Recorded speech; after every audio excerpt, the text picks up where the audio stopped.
बहुत से लोग सदका देते वक्त चंद गलतियां करते हैं। वो कौन सी गलतियां हैं? बहुत से लोगों का मामूल होता है कि वो गोश्त यानी बकरे का गोश्त या फिर मुर्गी का गोश्त या फिर मुर्गी के अंडे या फिर दाल वगैरह से सदका निकालते हैं। अल्लाह रब्बुल आलमीन ऐसे सदका करने वाले को क़यामत के दिन उस पर नजर रहमत ही नहीं फरमाएगा। अल्लाह रब्बुल आलमीन उसका सदका कबूल ही नहीं करेगा। अस्सलामु अलैकुम व रहमतुल्लाह। सदका कैसे निकालें? सदका देने का सही तरीका क्या है? सदके में क्या चीज देना सबसे ज्यादा अफजल है?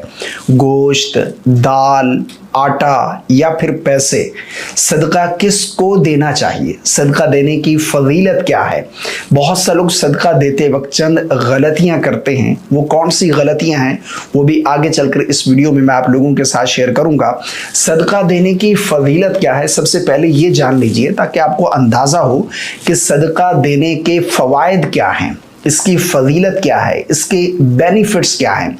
कुतुब अहादीस में सदक़े से मुतालिक बहुत सारी अहादीस मौजूद हैं, लेकिन चंद अहादीस का मफ़हूम मैं आप लोगों के सामने बयान करना चाहता हूं, जिससे आपको मालूम हो कि सदका देने के फ़वाइद क्या हैं, बेनिफिट्स क्या हैं, इसकी फजीलत क्या है।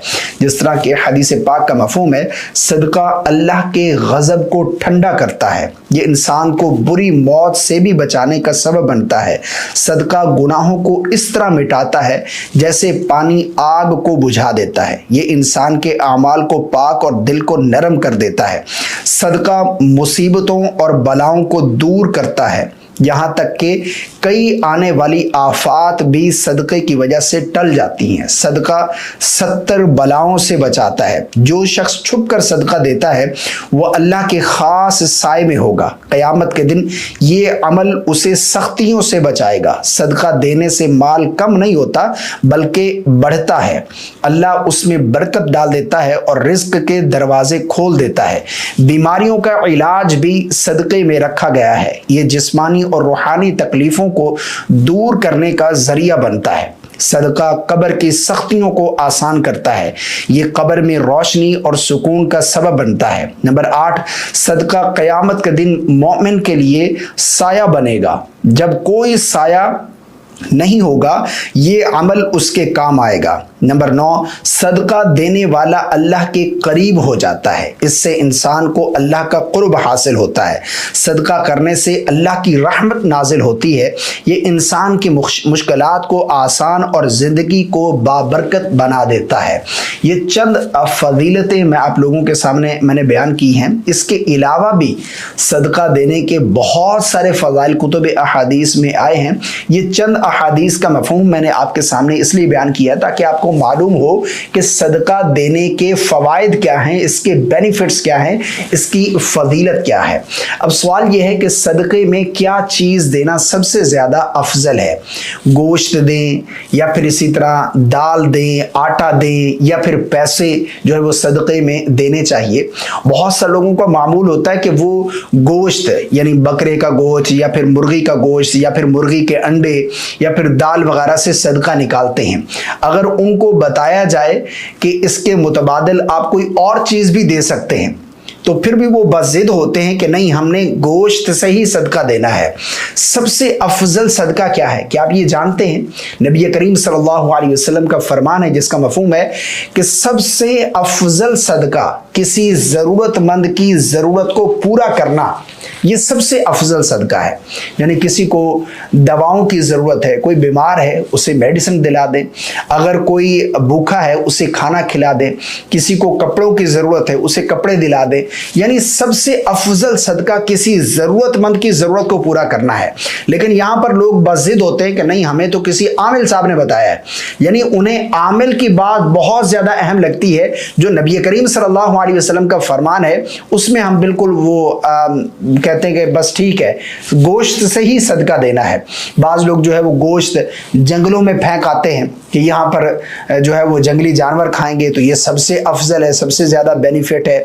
और इसी तरह बाज़ लोग जो है वो दरियाओं में, नहरों के पुलों पर खड़े होते हैं और वहाँ पर गोश्त डाल रहे होते हैं कि यहाँ पर मछलियाँ, चील कौवे खाएंगे तो ये सबसे ज़्यादा बेहतर है। सबसे अफजल सदका जो है वो किसी ज़रूरतमंद की ज़रूरत को पूरा करना है। किसी को पैसों की ज़रूरत है, उसने मेडिसिन लेनी है, उसने मकान का रेंट पे करना है, उसने किसी का कर्ज देना है, उसे भूख लगी, उसने खाना लेना है, तो ज़रूरतमंद की ज़रूरत को पूरा करें। بعض لوگ جو ہے وہ صدقہ سر سے گھما کر بھی دیتے ہیں. یہ بھی سوال کیا جاتا ہے کہ سر سے گھما کر، یعنی میں نے یہ مشاہدہ کیا ہے کہ کبھی سگنل پر رکے ہوں تو اتفاق ہوتا ہے یہ دیکھنے کا کہ وہاں سے گاڑیوں سے لوگ جو ہے وہ اپنے بچوں کے اوپر سے پیسے وار کر جو ہے وہ کسی مانگنے والے کو دے رہے ہوتے ہیں. تو کوئی ضرورت نہیں ہے اس کی. نیت جو ہے وہ اصل یہی ہے کہ آپ نے دے دیا اللہ کی رضا کے لیے، کسی کی مدد کر دی، بس اتنا کافی ہے. سر سے گھما کر، گوشت گھما کر دینا یا پھر پیسے وار کر اس طرح سے 7 چکر اس طرح لگائیں گے پھر 7 الٹے لگائیں گے، تو اس کی کوئی ضرورت نہیں ہے.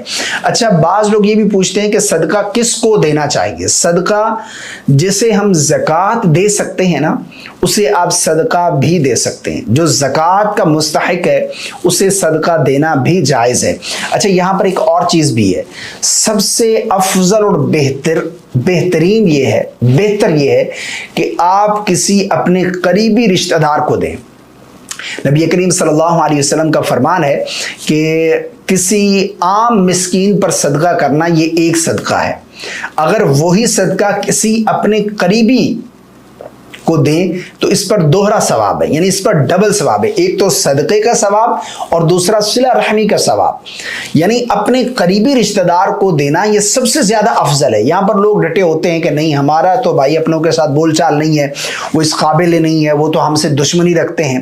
نبی کریم صلی اللہ علیہ وسلم کا فرمان ہے جس کا مفہوم ہے کہ سب سے افضل صدقہ وہ ہے جو کسی ایسے قریبی رشتہ دار کو دیا جائے جو دل میں تمہارے لیے دشمنی رکھتا ہو. یعنی وہ دل میں تمہیں برا جانتا ہے، پھر بھی تم اس کے ساتھ جو ہے وہ صدقہ دے رہے ہو، اس کی ہیلپ کر رہے ہو، اس کی مدد کر رہے ہو.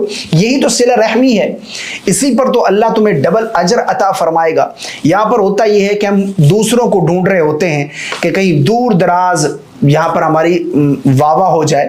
تو اس چیز کو آپ نے سمجھنا ہے. نبی کریم صلی اللہ علیہ وسلم کا ایک اور فرمان ہے جس کا مفہوم ہے کہ اللہ رب العالمین ایسے صدقہ کرنے والے کو قیامت کے دن اس پر نظر رحمت ہی نہیں فرمائے گا.